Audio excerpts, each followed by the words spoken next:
नमस्कार, राज की बात में आपका स्वागत है। देश विरोधी साजिशें अब धीरे धीरे तेज हो रही है। देश में कुछ ऐसे लोग, ऐसी संस्थानें और ऐसी पार्टियां हैं जो राष्ट्र को खोखला करने के लिए प्रधानमंत्री नरेंद्र मोदी के खिलाफ अभियान चला रहा है। साथ ही ये लोग जो अभियान चला रहे हैं उसमें उपयोग कर रहे हैं मीडिया का, कुछ आंदोलन करने वाले किसानों और मजदूरों का, कुछ ऐसे एनजीओ का जो छोटे छोटे जगहों पर काम करते हैं, और उसके अलावा ये उपयोग कर रहे हैं लीगल सिस्टम का, यानी कि हाई कोर्ट और सुप्रीम कोर्ट का। देश की आर्थिक सुरक्षा को खतरा पहुंचाने वाले ये संस्थानों का साथ दे रही है कुछ पॉलिटिकल पार्टियां, और उसमें कांग्रेस की बड़ी भूमिका है, क्योंकि सीबीआई ने एक एफआईआर दर्ज किया है और वो एफआईआर एक एनजीओ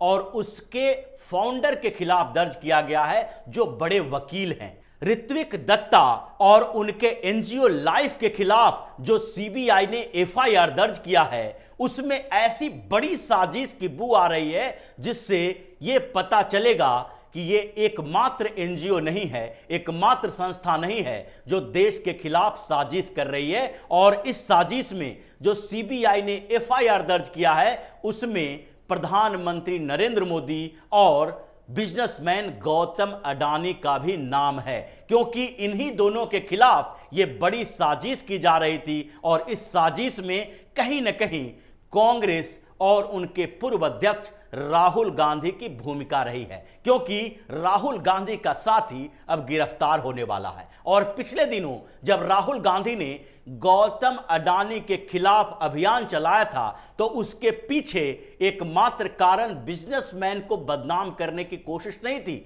बल्कि देश को कमजोर करना और उससे जोड़कर प्रधानमंत्री नरेंद्र मोदी को कमजोर करना है, ताकि इस बड़ी साजिश में वो कामयाब हों, विदेशी संस्थानें कामयाब हो, दूसरे देश कामयाब हो और भारत को भी कमजोर किया जा सके, सत्ता को भी कमजोर किया जा सके। और फिर ये लोग जो कमजोरी का आधार बनाकर दूसरे देशों को फायदा पहुंचाते रहे हैं, उन लोगों को भारत के सत्ता पर काबिज किया जाए। जब राहुल गांधी ने गौतम अडानी के खिलाफ अभियान चलाया था तो उसी समय हिंडनबर्ग की एक रिपोर्ट आई और अडानी की कंपनियों के शेयर इतने गिर गए, करीब करीब 10 लाख करोड़ का नुकसान बताया गया। और उसमें हंगामा किया गया कि प्रधानमंत्री नरेंद्र मोदी गौतम अडानी को अनड्यू प्रॉफिट दे रहे हैं। लेकिन इस बार राहुल गांधी का एक साथी पकड़ा जाने वाला है जिसने बड़ी कॉन्स्पिरेसी की है, विदेशी फंड से देश में भारत विरोधी गतिविधियां चलाई है और उसमें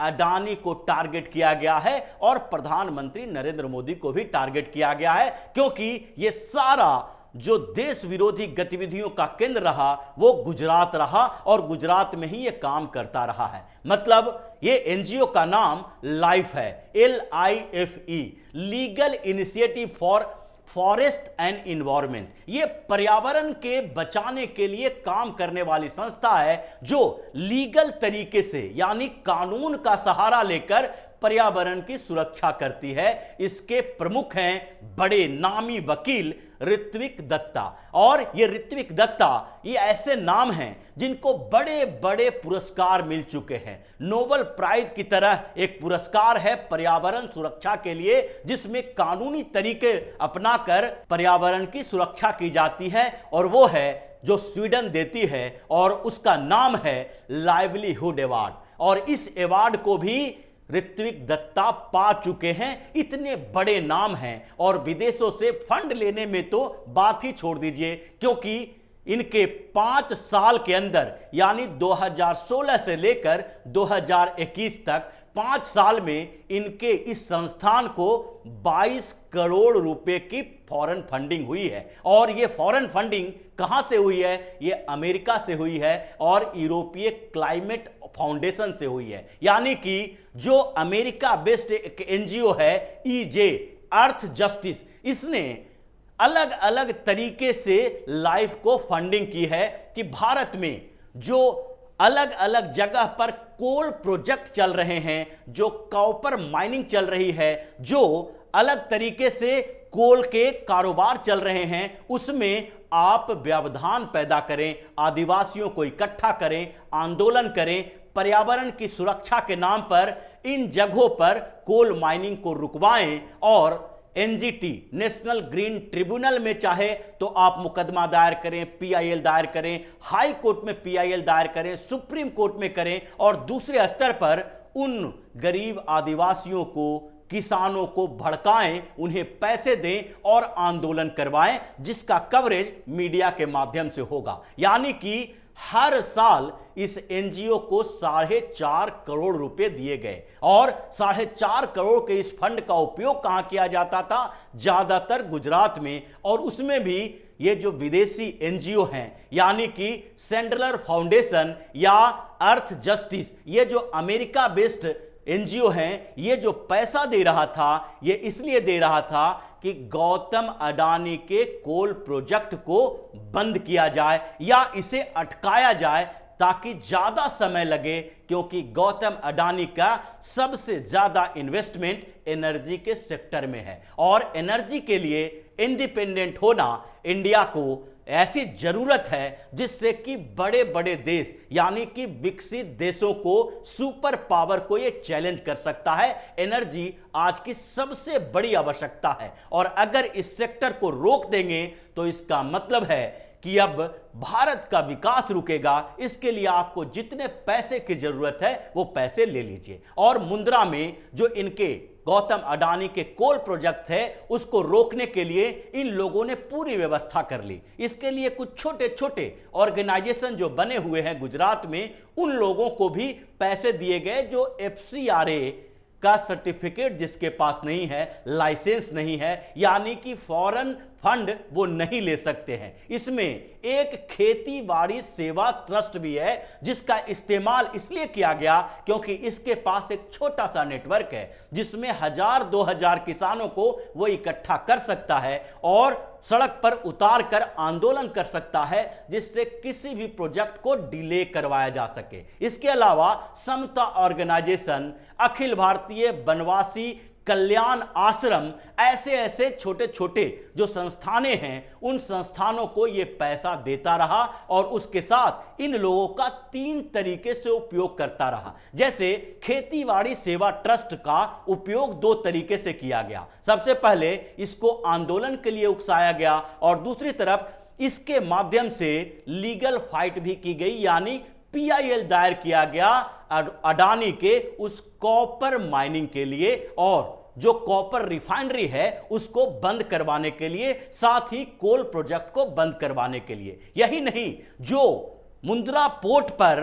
ऑस्ट्रेलिया से कोयला आता है उसके खिलाफ भी आंदोलन करने और उसके खिलाफ कोर्ट में और एनजीटी में केस फाइल करने के लिए इन ऑर्गेनाइजेशन को तैयार किया गया ताकि ये जो मुंद्रा पोर्ट पर उनका कोयला ऑस्ट्रेलिया से आता है वो बंद हो जाए, जिससे कि एनर्जी प्रोजेक्ट है जो भी कुछ समय के लिए बंद हो, धीमी पड़े या फिर आगे के लिए टाल दिया जाए। ये पूरी की पूरी जो कॉन्स्पिरेसी है, ये कॉन्स्पिरेसी सिर्फ गौतम अडानी के लिए नहीं है, क्योंकि जो इसमें ऋतिक दत्ता और ईजे यानी कि अर्थ जस्टिस के डायरेक्टर मार्टिन बागमर के बीच का मेल है उससे एक बड़ा खुलासा हुआ है। उसमें साफ तौर पर ये दोनों बात कर रहे हैं कि जिसमें मार्टिन बता रहा है कि आप वहां पर 3 तरीके से इन पैसों का उपयोग करो। पहला उपयोग जो होगा वो मीडिया के लिए होगा, यानी कि सरकार को बदनाम करो।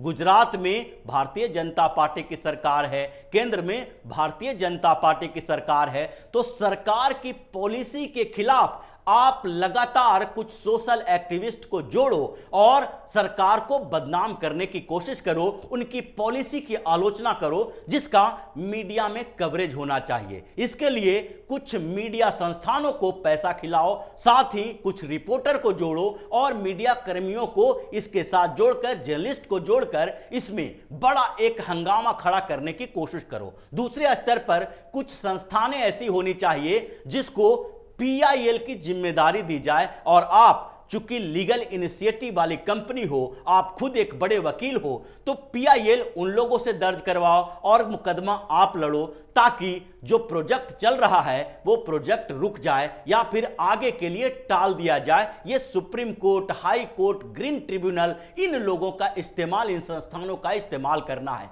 और तीसरे लेवल पर इन लोगों का जो काम है वो इस तरह का है कि वहां के लोकल जितने भी श्रमिक संगठन हो, किसान संगठन हो, आदिवासी संगठन हो, इन संगठनों को इसी पैसे से खरीदो, इनको पैसे दो और 1000-2000 लोगों की भीड़ इकट्ठा करो। ये लोग आंदोलन करेंगे ताकि प्रोजेक्ट किसी तरीके से रुक जाए। सरकार की बदनामी हो कि सरकार जो है ये किसी बिजनेसमैन के लिए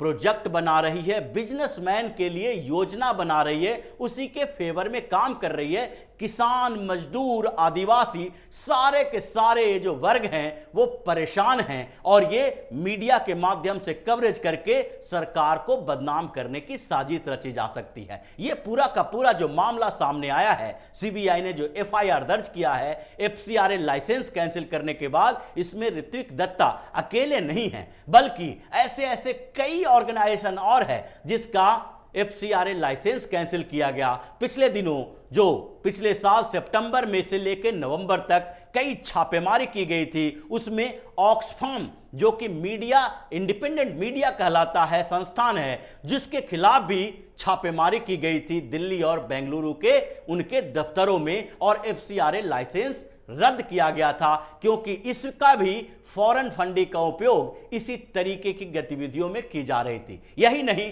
centre for policy research CPR जो है, जो पॉलिसी बनाने वाली संस्थान है, जो सरकार की पॉलिसी की आलोचना भी करती है, इसके खिलाफ भी छापेमारी हुई थी। और इसका भी यही काम है कि सरकार की नीतियों की आलोचना करो, मीडिया में कवरेज दिलवाओ और हंगामा खड़ा करो, ये सारे के सारे फॉरेन फंडिंग से। और इसीलिए 4.5 करोड़ रुपया हर साल सिर्फ और सिर्फ लाइफ को मिलता था ईजे से और साथ ही सिंडलर फाउंडेशन से। इसके अलावा जो यूरोपीय देश हैं, यूरोपीय क्लाइमेट फाउंडेशन, वो भी $1.2 लाख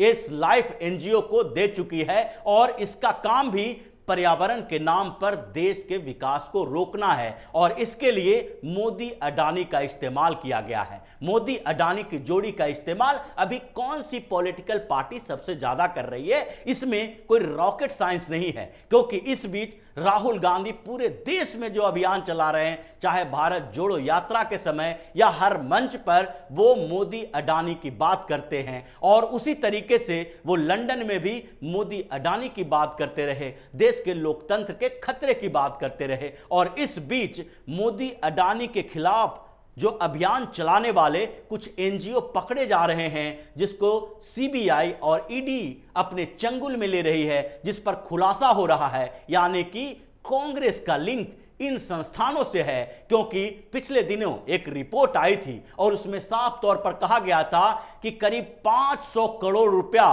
मनमोहन सिंह की सरकार ने विदेशों को दिया, यानी कि यहां पर लोकतंत्र बचाने के लिए संस्थान जो यूएन की है उसको 500 करोड़ से ज्यादा की रकम दी थी। और इसलिए ये जो विदेशी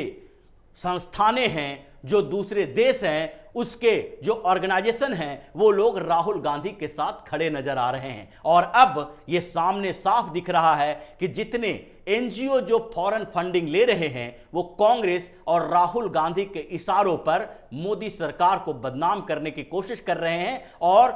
कांग्रेस को बचाने, फिर से सत्ता दिलाने की तैयारी कर रहे हैं, जिसके लिए गरीब मजदूरों, आदिवासियों, किसानों को बरगलाया जाता है, उनके अधिकारों की बात की जाती है। और अब जो एक्शन हो रहा है सीबीआई और ईडी का, वो न केवल इन एनजीओ पर बल्कि इससे कनेक्शन वाले कांग्रेस के उन नेताओं पर भी होगा और ये एक्शन अब राहुल गांधी के खिलाफ भी होगा। तो इसी तरह खबरों के साथ फिर से हाजिर होंगे, तब तक के लिए बने रहिए हमारे साथ और देते रहिए हमें सहयोग, ताकि इसी तरह की खबर हम आपके लिए लाते रहें। धन्यवाद।